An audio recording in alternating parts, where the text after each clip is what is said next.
Back to the gates, we call them sometimes like racist or exclusive because I personally, we witnessed multiple times, rush hour or not rush hour, for a lot of people with kids or elderly people or children, they are excluded. They have to queue. Yeah? It's like the gates doesn't work. It's what's the point? Like even you make people's life complicated. You have traffic like with people queuing to get in out of there. So what's the what beside the stats, but they don't do the videos, or the people who put the gates, they never use the metro maybe? That's a very good question. I mean, I don't want to get personal about like engineers who design the metro, but we have a pretty good idea that the geography of the place of residence of engineers that plan metro system in Brussels is rather restricted. So a lot of the stations these people who design metro probably never visit, if they actually travel on public transport. But I mean, personal arguments aside, the gates are, well, on paper, on theory, they work the same for every passenger. The problem is that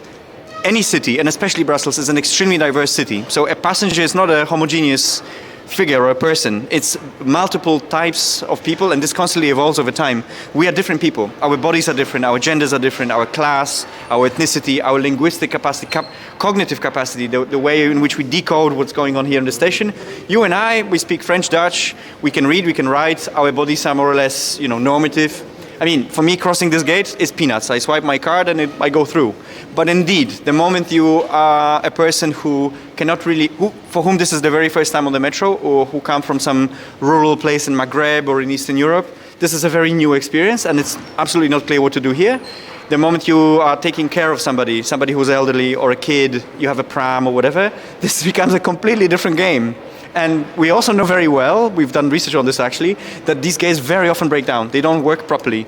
The amount of times we did observations in the metro stations, looking especially at these double gates that you and I know very well, the amount of times that they don't work, where you have to swipe the ticket twice, or you are blocked in, you have to go back, you have multiple kids with whom you cannot navigate this properly.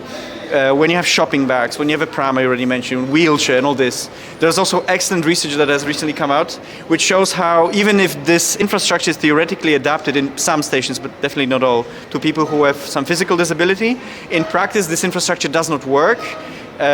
So these people are even more excluded from the metro. And any kind of gating or restricting space in what's supposed to be public transport, you asked about that, makes the space immediately much less public. So it's much less, I mean, you enter the station, the first thing you see is gates. I mean, that's really not inviting.